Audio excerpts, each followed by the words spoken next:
मांग में संकुचन कब होता है? जब देखिए मांग में संकुचन कब होता है? कीमत स्थिर रहती है और मांग घटती है, यानी कीमत स्थिर रहती है और मांग घटती है, तब उस टाइम जो है मांग में यानी संकुचन होता है। ठीक है, तो इसका आंसर आपका क्या हो जाएगा? बिल्कुल सी राइट आंसर हो जाएंगे। ठीक है, नेक्स्ट क्वेश्चन की ओर चलते हैं। क्वेश्चन नंबर दूसरा क्या कहलाता है? तृतीय क्षेत्र में कौन सेवा सम्मिलित है? देखिए तृतीय में आप लोगों को तो पता ही है, तृतीय में आता है यानी सेवा, सेवा आता है। देखिए तृतीय के अंतर्गत तो सेवा आता है, लेकिन संचार जो आता है ये मेरा क्या करता है, यानी सेवा ही देता है, तो ये संचार जो भी होगा तृतीय क्षेत्र में आएगा। तो ये हो जाएगा आपका यानी ऑप्शन सी राइट आंसर हो जाएंगे। चलिए नेक्स्ट क्वेश्चन देखेंगे, क्वेश्चन नंबर तीसरा। हाँ, साधन लागत यानी साधन लागत पर शुद्ध राष्ट्रीय उत्पाद को क्या कहा जाता है? जल्दी बताइए, इसका आंसर आपका क्या हो जाएगा? चलिए काफी इंपॉर्टेंट क्वेश्चन है, सो आपको पता होना चाहिए। देखिए ये जो होगा आपका यानी घरेलू आय होगा, क्या हो जाएगा? यानी घरेलू आयु बिल्कुल आय बिल्कुल राइट आंसर हो जाएंगे। ठीक है, इसका आंसर आपका घरेलू आय बिल्कुल राइट आंसर हो जाएंगे। ठीक है, नेक्स्ट क्वेश्चन की ओर चलते हैं। क्वेश्चन नंबर आपके स्क्रीन पे 4 नंबर क्वेश्चन क्या कहलाता है कि स्थिर कीमत पर राष्ट्रीय आय को क्या कहते हैं? यानी स्थिर कीमत पर राष्ट्रीय आय को क्या कहते हैं? तो उसको जीएनपी और औसफितिक कहते हैं, उसको जीएनपी और औसफितिक कहते हैं, यानी इसका आंसर आपका बिल्कुल सी एब्सोल्युटली राइट आंसर हो जाएंगे। ठीक है, नेक्स्ट क्वेश्चन की ओर चलते हैं। क्वेश्चन नंबर आपके स्क्रीन पे 5 नंबर क्वेश्चन। ठीक है, राष्ट्रीय आय में निम्न में से यानी किसे सम्मिलित किया जाता है? देखिए राष्ट्रीय आय में जो है सम्मिलित किया जाएगा, इनमें से किसी को यानी सम्मिलित नहीं किया जाएगा। इसका आंसर आपका डी बिल्कुल एब्सोल्युटली राइट आंसर हो जाएंगे। ठीक है, चलिए नेक्स्ट क्वेश्चन की ओर चलते हैं। क्वेश्चन नंबर 6 क्या कहलाता है कि एक लेखा वर्ष में किसी देश में जितनी भी अंतिम वस्तुएं और सेवाओं का यानी उत्पाद होता है, उसके बाजार मूल्य को क्या कहते हैं? तो उसके जो बाजार मूल्य को यानी क्या कहते हैं? सकल घरेलू उत्पाद कहते हैं, यानी इसका आंसर आपका सकल घरेलू उत्पाद एब्सोल्युटली राइट आंसर हो जाएंगे। चलिए क्वेश्चन नंबर आपके स्क्रीन पे 7 नंबर क्वेश्चन। राष्ट्रीय परियोज्य आय की गणना निम्न में से यानी किस पर होती है? राष्ट्रीय परियोज्य आय की गणना जो है निम्न में से किस पर होती है? तो बाजार की कीमत और साधन लागत पर, दोनों पर होती है। तो इसका आंसर आपका हो जाएगा यानी बाजार कीमत और साधन लागत दोनों पर होती है। ठीक है, आगे देखेंगे क्वेश्चन 8 नंबर क्वेश्चन। मुद्रा वह है जो मुद्रा का कार्य करे, यह किसका कथन है? देखिए मुद्रा वह है, ये हॉर्टल विदर्स का ये कथन है। ये आपको सिद्धांत कभी कभी पूछ लेता है कि ये सिद्धांत जो है किसका, तो आपको याद रखना है। ठीक है, हॉर्टल विदर्स का है। ठीक है, नेक्स्ट क्वेश्चन देखेंगे आपके स्क्रीन पे 9 नंबर क्वेश्चन। शाख गुणक यानी इनमें से कौन है? देखिए शाख गुणक जो होता है 1/CRR होता है। ठीक है, इसका आंसर आपका ए बिल्कुल राइट आंसर हो जाएंगे। ठीक है, नेक्स्ट क्वेश्चन की ओर चलते हैं। क्वेश्चन नंबर आपके स्क्रीन पे 10 नंबर क्वेश्चन। भारतीय बैंकिंग प्रणाली का संरक्षण कौन है? देखिए भारतीय बैंकिंग प्रणाली का जो संरक्षण है वो रिजर्व बैंक ऑफ इंडिया ही होता है। क्या होता है? रिजर्व बैंक ऑफ इंडिया ही होता है। रिजर्व बैंक का स्थापना कब हुआ था और एक ईस्ट इंडिया कंपनी का मतलब सॉरी स्टेट बैंक का स्थापना कब हुआ? कमेंट करके आप लोग जरूर बताइएगा। क्वेश्चन देखेंगे अब 11 नंबर क्वेश्चन।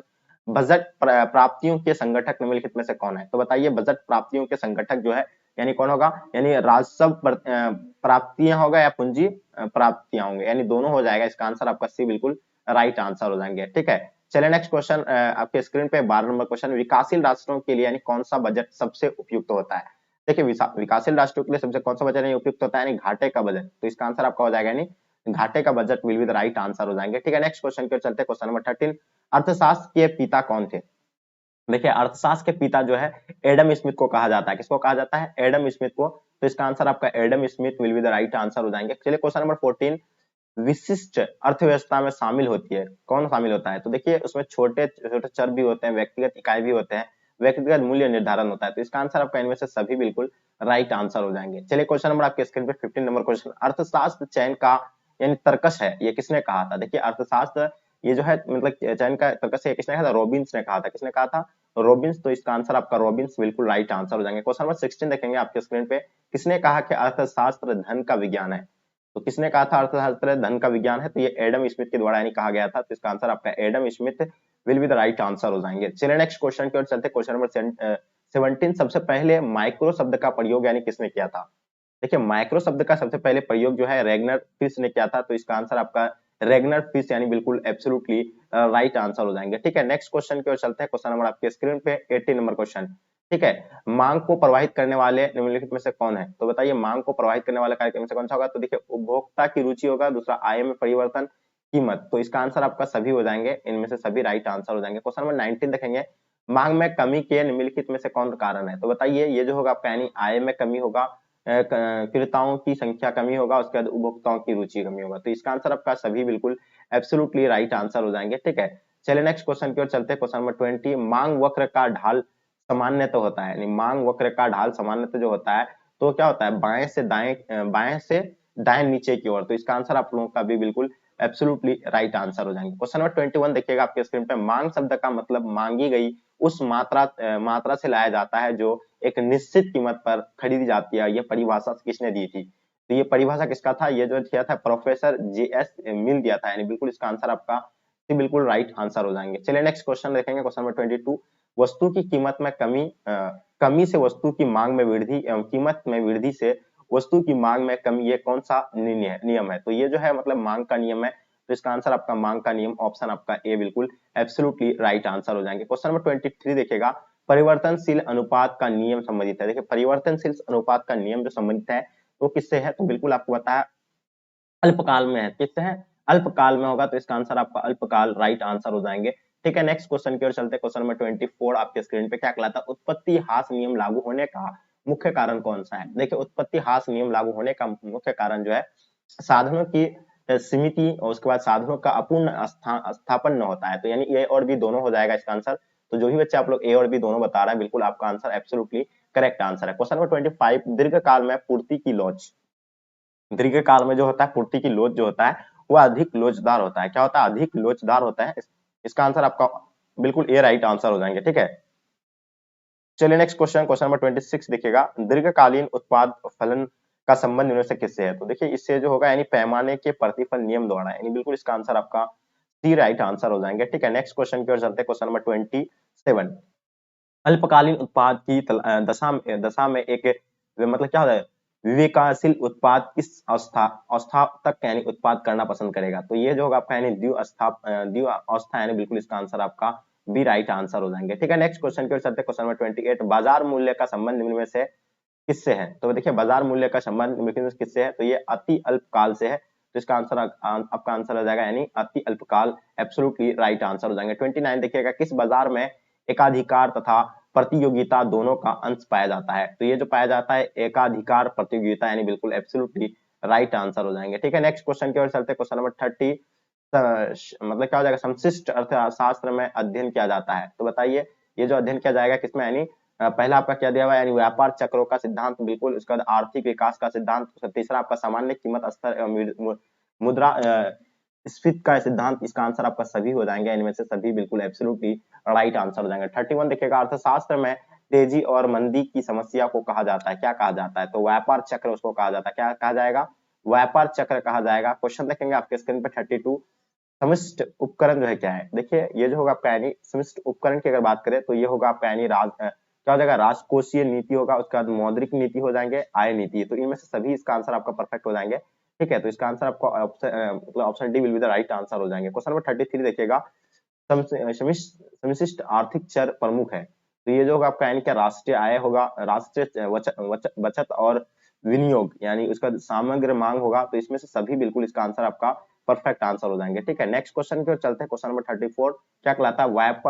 व्यापक अर्थशास्त्र की निम्नलिखित में से कौन सी उपयोगिता है? तो ये जो होगा उपयोगिता होगा सरकारी आर्थिक नीति का निर्धारण, आर्थिक विकास, उसके बाद अंतरराष्ट्रीय तुलनाएं। तो इसका आंसर आपका इनमें से सभी हो जाएंगे। ठीक है, चलिए नेक्स्ट क्वेश्चन आपके स्क्रीन पे 35, सामूहिक मांग के निर्धारित तत्व कौन है? तो देखिए सामूहिक मांग के निर्धारित तत्व जो है ये होगा आपका घरेलू क्षेत्र का यानी उपभोग व्यय, उसका सरकारी उपभोग व्यय, उसका निवेश हो जाएगा। इनमें से सभी हो जाएंगे। ठीक है, इसका आंसर आपका इनमें से सभी बिल्कुल एब्सोल्युटली राइट आंसर हो जाएंगे। 36 देखिएगा, पूंजीगत पदार्थ कौन है? तो देखिए पूंजीगत पदार्थ की अगर बात करें तो मशीन हो जाएगा, बिल्डिंग हो जाएंगे, औजार हो जाएंगे, इनमें से सभी। तो इसका आंसर आपका इनमें से सभी बिल्कुल एब्सोल्युटली राइट आंसर हो जाएंगे। ठीक है, चलिए नेक्स्ट क्वेश्चन की ओर चलते हैं। क्वेश्चन नंबर 37, किसने कहा कि औसत उपभोक्ता प्रवृत्ति मतलब उपभोग व्यय एवं आय की कमी से किसी भी यानी विशेष स्तर का अनुपात होता है? क्या होता है? तो बिल्कुल वो आपको बताओगा कुड़ीहाड़ा, यानी बिल्कुल इसका आंसर एब्सोल्युटली राइट आंसर हो जाएंगे। क्वेश्चन नंबर 38 देखिएगा, किसने कहा कि औसत उपभोग प्रवृत्ति का एक विशेष आय स्तर पर यानी उपभोग एवं आय का अनुपात है? तो ये जो कहा था यानी पीटरसन ने कहा था। तो इसका आंसर आपका पीटरसन बिल्कुल एब्सोल्युटली राइट आंसर हो जाएंगे। चलिए नेक्स्ट क्वेश्चन की ओर चलते हैं। 39, किसने कहा कि सीमांत उपभोग प्रवृत्ति उपभोग में होने वाला परिवर्तन तथा आय में होने वाला परिवर्तन का अनुपात है? तो ये जो है किसी के द्वारा कहा गया था? यानी कुड़ीहाड़ा के द्वारा कहा गया था। तो कुड़ीहाड़ा बिल्कुल परफेक्ट आंसर हो जाएंगे इसका। नेक्स्ट क्वेश्चन की ओर चलते हैं। क्वेश्चन नंबर 40, आय के विभिन्न स्तर पर यानी बचत तथा आय का अनुपात है क्या कहलाता है? तो ये बताना कि आपको बचत प्रवृत्ति आय होगा, सीमांत प्रवृत्ति आय होंगे। तो बिल्कुल आपको बताना चाहिए बचत प्रवृत्ति आय, बिल्कुल इसका आंसर परफेक्ट आंसर हो जाएंगे। नेक्स्ट क्वेश्चन की ओर चलते हैं, क्वेश्चन नंबर 41। किस वर्ष भारत में 14 बड़े अनुसूचित व्यावसायिक बैंकों का राष्ट्रीयकरण किया गया था? तो ये जो है बिल्कुल आपको पता, 1969 को जो है 14 बैंकों का राष्ट्रीयकरण किया गया था, ये तो आप लोगों को पता है। ठीक है, चलिए क्वेश्चन नंबर 42 देखिएगा, निवेश के निर्धारक घटक कौन से हैं? तो देखिए निवेश के जो निर्धारक घटक होता है वो क्या होता है, पूंजी की सीमांत क्षमता, उसके बाद बाजार मतलब ब्याज दर, उसके बाद ये दोनों हो जाएगा आपका ऑप्शन सी बिल्कुल राइट आंसर हो जाएगा। 43 देखिएगा, अगर सीमांत उपभोग प्रवृत्ति 0.5 है तो गुणांक के होगा, तो यानी क्या होगा ये, तो बिल्कुल आपको यानी ये 2 हो जाएंगे, तो इसका आंसर आपका 2 बिल्कुल राइट आंसर हो जाएंगे। क्वेश्चन नंबर 44 देखिएगा, किन्स के अर्थव्यवस्था में यानी न्यून मांग की दशा निम्नलिखित में से यानी किस नाम से पुकारा जाता है? तो ये जो होगा पुकारा जाएगा अपूर्ण रोजगार संतुलन। तो इसका आंसर आपका अपूर्ण रोजगार संतुलन, बिल्कुल इसका आंसर आपका परफेक्ट आंसर हो जाएंगे। क्वेश्चन नंबर 45 देखिएगा, सीमांत उपभोग यानी उपयोग प्रवृत्ति निम्न में से यानी कौन है? तो देखिए ये जो होगा आपका यानी त्रिभुज सी अपान त्रिभुज गामा होगा, यानी बिल्कुल इसका वाई होगा, बिल्कुल इसका आंसर आपका भी बिल्कुल राइट आंसर हो जाएंगे। ठीक है, नेक्स्ट क्वेश्चन पर चलते हैं। क्वेश्चन नंबर आपके स्क्रीन पे 46, गुणात्मक शाख नियंत्रण के अंतर्गत निम्नलिखित में से यानी किसे शामिल किया जाता है? तो ये से शामिल यानी ये जो है ऋणों का यानी सीमांत आवश्यक में परिवर्तन, उसके बाद आपका क्या हो जाएगा यानी शाख की राशनिंग प्रत्यक्ष कार्रवाई, उसके बाद ये आपका उपयुक्त में से सभी बिल्कुल एब्सोल्युटली राइट आंसर हो जाएंगे। चलिए नेक्स्ट क्वेश्चन की ओर चलते हैं, क्वेश्चन नंबर 47, गैर कर प्राप्तियों में किसे शामिल किया जाता है? देखिए गैर कर प्राप्तियों में किसे शामिल किया जाएगा, तो फीस, लाइसेंस, परमिट, उसके बाद जब तक संपत्ति, दंड एवं जुर्माना, तो ये इसका आंसर आपका इनमें से सभी बिल्कुल राइट आंसर हो जाएंगे। ठीक है, नेक्स्ट क्वेश्चन की ओर चलते हैं, क्वेश्चन नंबर 48, पूंजी, हाँ बताइए पूंजी प्राप्तियों के प्रमुख घटक है।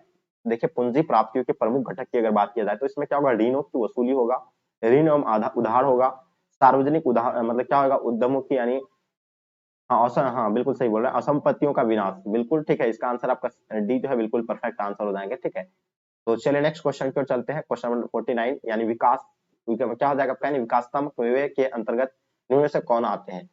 तो ये आ जाएंगे शिक्षा आएंगे, स्वास्थ्य आएंगे, सामाजिक कल्याण आएगा, यानी इनमें से सभी आ जाएंगे। ठीक है, तो बिल्कुल जो भी बच्चे आप लोग डी बताएं बिल्कुल परफेक्ट है। गैर विकासात्मक व्यय के अंतर्गत इनमें से कौन से आते हैं? तो गैर में जो आएगा तो आपका यानी पुलिस आएगा, कानून तथा व्यवस्था आएगा, मतलब क्या हो जाएगा, विधि व्यवस्था, पेंशन आएगा, ये सभी आ जाएंगे, तो इसका आंसर आपका ऑप्शन डी बिल्कुल एब्सोल्युटली परफेक्ट आंसर।